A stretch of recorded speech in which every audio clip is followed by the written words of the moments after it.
Hi, this is Chris Ruspe from Applied Financial Wisdom, and I want to talk to you today a little bit about risk versus reward and what should be your top priority right now in July 2021.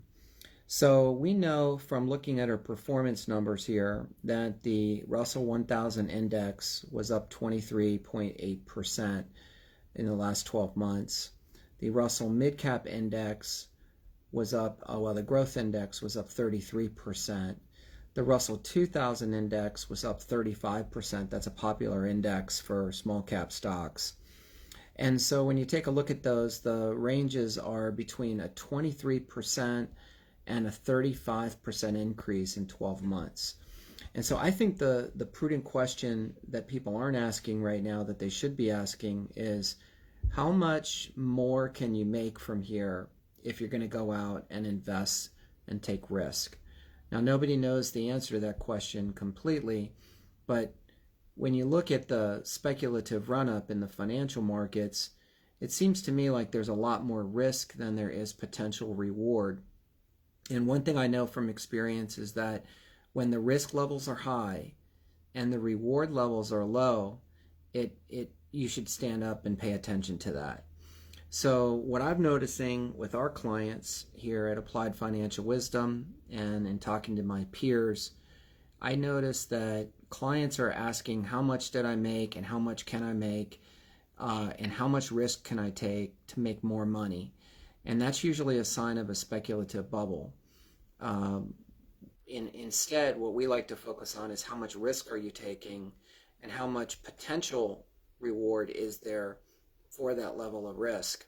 So when you take a look at the financial markets, having increased well over 20% in the 12-month period of time, regardless of which index you're following, it really is concerning.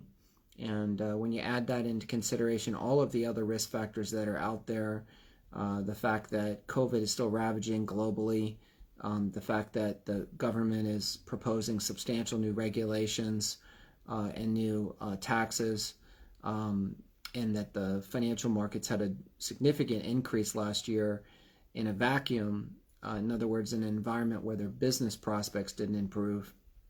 There really are just a lot of risks. So my tip for you today, going back and looking at prior stock market crashes, is go back and look at the stock market crash that occurred from 2000 to 2003.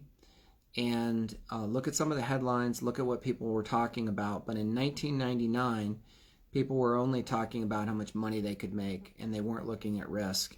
And that was rectified in the following 3 years.